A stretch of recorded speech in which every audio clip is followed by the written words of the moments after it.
નમસ્કાર, હું છું જાનવી અને આપ જોઈ રહ્યા છો ચક્રવાત ન્યૂઝ। તો આજના મહત્વના સમાચારમાં વાત કરીએ તો પોરબંદર શહેરમાં બિરલા સ્કૂલની પાછળના બાવળાના જંગલમાં આજે બપોરે આગ લાગવાની ઘટના બની છે। ત્યારે ભારે પવનને કારણે આગે વિકરાળ સ્વરૂપ ધારણ કર્યું હતું। આગની જ્વાળાઓ બિરલા કોલોનીના રહેણાંક વિસ્તાર સુધી પહોંચી જતા તંત્ર દ્વારા તાત્કાલિક પગલાં લેવામાં આવ્યા હતા।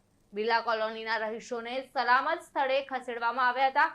તો વધુમાં ઘરોમાંથી ગેસ સિલિન્ડરો પણ બહાર કાઢી લેવામાં આવ્યા હતા। ત્યારે ફાયર બ્રિગેડની ટીમ ઘટના સ્થળે પહોંચી ગઈ હતી। જો કે તેજ પવનને કારણે આગને કાબૂમાં લેવાનું મુશ્કેલ બન્યું હતું। ગાંધીનગરમાં આવેલી ગૌણ સેવા પસંદગી મંડળની કચેરી પર ઉમેદવારોએ પરીક્ષાની તારીખ અને પરિણામ જાહેર કરવાની માંગ સાથે વિરોધ પ્રદર્શન કર્યું છે। આપના ધારાસભ્ય ચૈતર વસાવા પણ ઉમેદવારોની સાથે જોડાયા હતા। ગૌણ સેવા પસંદગી મંડળ દ્વારા લેવામાં આવેલી સીસી ગ્રુપ એ નું પરિણામ જાહેર કરવાની જ્યારે સીસી ગ્રુપ બી ની પરીક્ષાની તારીખ જાહેર કરવાની માંગ કરવામાં આવી છે।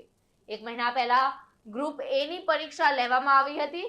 આ બે માંગ સાથે ઉમેદવારોએ આજે ગૌણ સેવા પસંદગી મંડળની કચેરી પર એકત્ર થઈ વિરોધ પ્રદર્શિત કર્યો હતો। તો પોલીસે વિરોધ કરી રહેલા ઉમેદવારોને ડિટેઇન કર્યા હતા।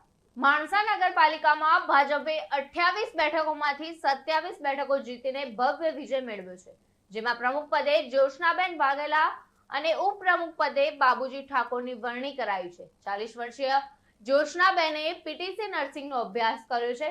તો જ્યોત્સનાબેન વાઘેલા વોર્ડ નંબર 1 માંથી 1428 મતે વિજયી થયેલા છે। તો 16 ફેબ્રુઆરીએ યોજાયેલા મતદાનમાં શહેરના 27,020 મતદારોમાંથી 17,285 મતદારોએ મતદાન કર્યું હતું। જેમાં કુલ 64% મતદાન નોંધાયું હતું અને 35 મતદાન કેન્દ્રો પર મતદાન યોજાયું હતું। 16 ફેબ્રુઆરીએ એસડી આર્ટ્સ કોલેજ ખાતે મતગણતરી થઈ હતી। માણસા નગરપાલિકાના 7 વોર્ડમાંથી માત્ર વોર્ડ નંબર 3 માં કોંગ્રેસના એક ઉમેદવારની જીત થઈ છે। બાકીના તમામ વોર્ડમાં ભાજપનો વિજય થયો છે। તો માણસા નગરપાલિકાના પ્રમુખના નામની ઘોષણા પહેલા માણસાના ધારાસભ્ય જેએસ પટેલની ઓફિસે ભાજપના વિજેતા ઉમેદવારોની બેઠક યોજાઈ હતી। જેમાં માણસા શહેર પ્રમુખ શશિકાંત પટેલ, રમણભાઈ દેસાઈ જિલ્લા મહામંત્રી ભાજપ, મોતીલાલ પુરોહિત મહામંત્રીની ઉપસ્થિતિમાં નવા પ્રમુખની વરણીને લઈને બેઠક યોજાઈ હતી। ગુજરાત પંચાયત વિભાગના આરોગ્ય કર્મચારીઓએ પડતર માંગણીઓને લઈને ગાંધીનગરમાં સેક્ટર 6 સત્યાગ્રહ છાવણી ખાતે ધરણા પ્રદર્શન શરૂ કર્યા છે। વિધાનસભા સત્ર દરમિયાન યોજાયેલા આ આંદોલનમાં રાજ્યભરમાંથી કર્મચારીઓ જોડાયા હતા। આરોગ્ય કર્મચારી મહાસંઘે છેલ્લા 2 વર્ષથી સરકારમાં અનેક રજૂઆતો કરી હતી। સરકારને 1 માર્ચ સુધીનું અલ્ટિમેટમ આપ્યા બાદ બેઠક પણ યોજાઈ હતી, પરંતુ કોઈ ઠોસ નિર્ણય ન લેવાતા કર્મચારીઓએ આંદોલનનો માર્ગ અપનાવ્યો છે। મહાસંઘના પ્રમુખ રણજીતસિંહ મોરીના જણાવ્યા અનુસાર કર્મચારીઓની મુખ્ય માંગણીઓમાં ટેકનિકલ ગ્રેડ પે લાગુ કરવો, ખાતાકીય પરીક્ષાઓમાંથી મુક્તિ અને પગાર સુધારણાનો સમાવેશ થાય છે। એમપીએચડબલ્યુ, એફએચડબલ્યુ, એમપીએચએસ, એફએચએસ, ટીએમપીએચ, ટીએચવી અને આરોગ્ય સુપરવાઇઝર કેડરના કર્મચારીઓના આ માંગણીઓ છે।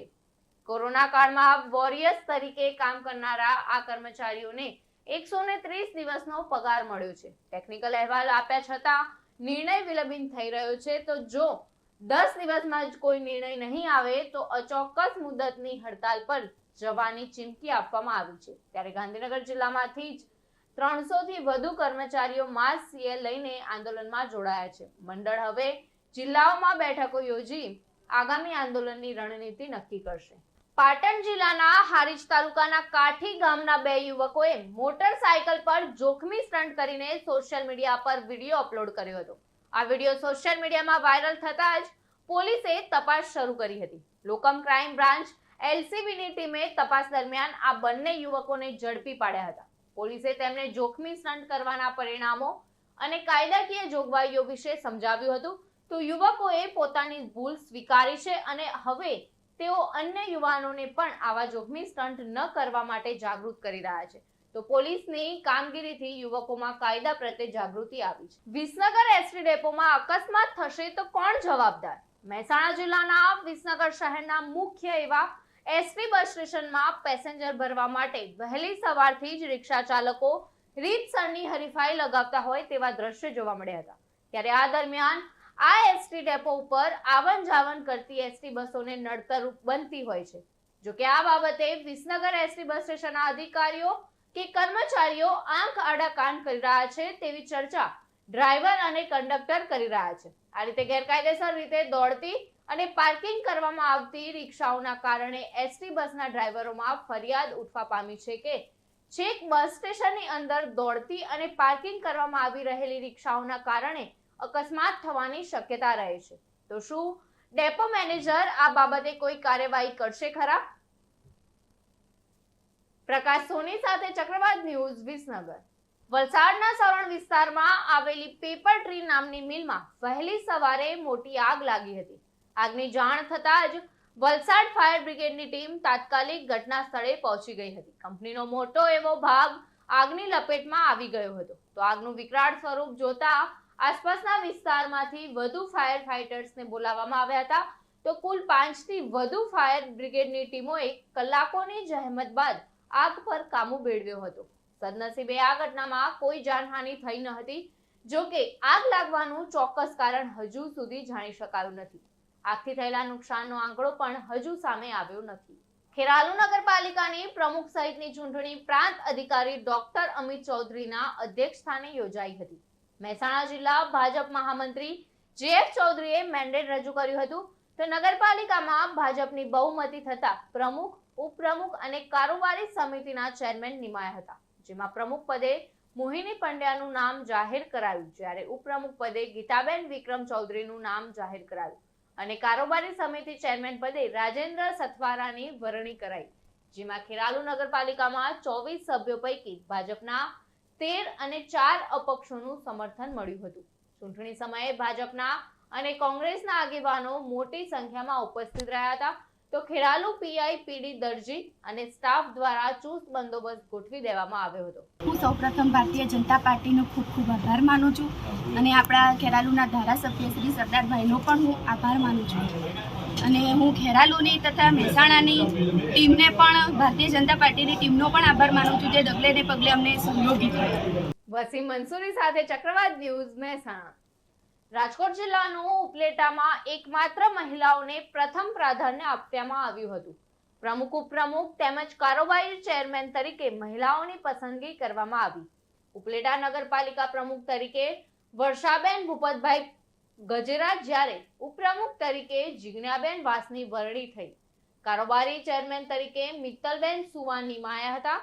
તો ઉપલેટા નગરપાલિકામાં આજ રોજ પ્રમુખ, ઉપપ્રમુખ અને કારોબારી ચેરમેનની નિમણૂકની જાહેરાત કરવામાં આવી હતી। જેમાં ભાજપના કાર્યકર્તાઓ તેમજ રાજકીય આગેવાનોમાં ખુશીનો માહોલ જોવા મળ્યો હતો। હું ઉપલેટા ગજેરા વર્ષાબેન આજે મારી નગરપાલિકામાં પ્રમુખ તરીકે નિમણૂક કરેલી છે, તે બદલ હું પાર્ટીના આગેવાનો, આપણા ધારાસભ્ય શ્રી મહેન્દ્રભાઈ પાડલિયા, શહેર પ્રમુખ પ્રતિકભાઈ વોરા, આગેવાનો આપણા હરિભાઈ ઠુમર તથા બધા ભાઈઓ બહેનોનો હું ખૂબ આભાર માનું છું।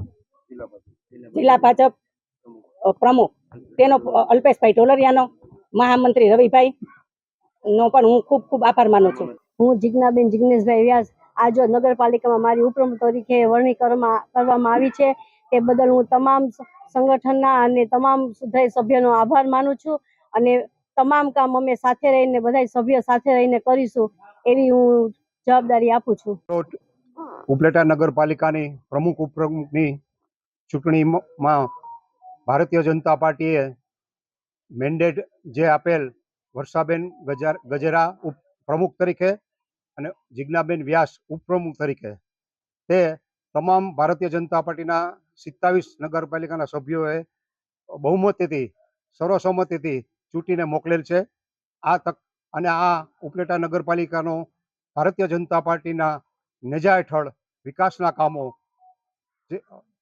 કામો થાય એ રીતે અને ભ્રષ્ટાચાર મુક્ત નગરપાલિકા બને એવા તમામ પ્રયત્નો ભારતીય જનતા પાર્ટીના ચૂંટાયેલા સદસ્યો કરશે એવી ખાતરી આપું છું। મેન્ડેટને વ્હીપને બધાએ જંગી બહુમતીથી 27 સભ્યોએ બહુમતીથી ચૂંટી કાઢેલ છે। ઇમરાન સરવદી સાથે ચક્રવાત ન્યૂઝ, ઉપલેટા। ચાણસ્મા, હારીજ અને રાધનપુર નગરપાલિકાઓમાં ભાજપ વિજય બન્યા બાદ આજે બપોરે 3 વાગે પ્રાંત અધિકારીની અધ્યક્ષતામાં પ્રમુખની ચૂંટણી યોજાઈ હતી. ત્રણેય નગરપાલિકાઓમાં આ વર્ષે સામાન્ય મહિલા અનામત બેઠક હોવાથી મહિલા પ્રમુખ બની છે. હારીજ નગરપાલિકામાં ધરતીબેન ધર્મેશભાઈ સચદેની પ્રમુખ અને કોંગ્રેસમાંથી પક્ષ પલટો કરી ભાજપમાં જોડાયેલા વોર્ડ નંબર 6 ના કિંજલબેન ચક્ષુ મહેતાની ઉપપ્રમુખ તરીકે વરણી કરાઈ છે. રાધનપુર નગરપાલિકામાં વિક્રમ જોશીની પ્રમુખ અને હરેશભાઈ રઘુરામ ઠક્કરની ઉપપ્રમુખ તરીકેની વરણી કરાઈ છે. ચાણસ્મા નગરપાલિકામાં સામાન્ય મહિલા અનામત બેઠક પરથી પ્રતિજ્ઞાબેન પટેલ પ્રમુખ બન્યા છે. ઉપપ્રમુખ તરીકે આંશુ સુનિલ પટેલની નિમણૂક કરવામાં આવી છે. સામાન્ય બેઠક ઉપર જીતનાર તમામ મહિલાઓને પ્રમુખ બનવાની તક મળી છે. તો ભાજપ પાસે ત્રણેય નગરપાલિકાઓમાં બહુમતી હોવાથી તેમના દ્વારા સૂચવવામાં આવેલા ઉમેદવારની જીત નિશ્ચિત હતી. ગોધરા નગરપાલિકાના વોર્ડ નંબર 10 માં મૂળભૂત સુવિધાઓની સમસ્યા સામે આવી છે. હાલમાં પવિત્ર રમઝાન માસ ચાલી રહ્યો છે, તો આ દરમિયાન વોર્ડના રહીશોને સાફ સફાઈ, પીવાનું પાણી અને સ્ટ્રીટ લાઇટની સમસ્યાઓનો સામનો કરવો પડી રહ્યો છે. મુસ્લિમ સમાજના સ્થાનિક આગેવાનો અને કાઉન્સિલરોએ અગાઉ પણ નગરપાલિકા તંત્રને લેખિત અને મૌખિક રજૂઆત કરી હતી, પરંતુ સમસ્યાનું નિરાકરણ ન આવતા આજે ફરી રજૂઆત કરવામાં આવી છે. હિલ પાર્ક સોસાયટીમાં ગટર લાઇન અને ગંદા પાણીના નિકાલની સમસ્યા મુખ્ય છે. તો વોર્ડ નંબર 10 ના AIMIM પક્ષના સ્થાનિક કાઉન્સિલરે ચીફ ઓફિસર અને નગરપાલિકા પ્રમુખને આ મુદ્દે રજૂઆત કરી છે. તેમણે રમઝાન માસ દરમિયાન આ સમસ્યાઓનું તાત્કાલિક નિરાકરણ લાવવાની માંગ કરી છે. તો સમાચારોમાં અત્યારે બસ આટલું જ. વધુ સમાચાર માટે જોતા રહો ચક્રવાત ન્યૂઝ.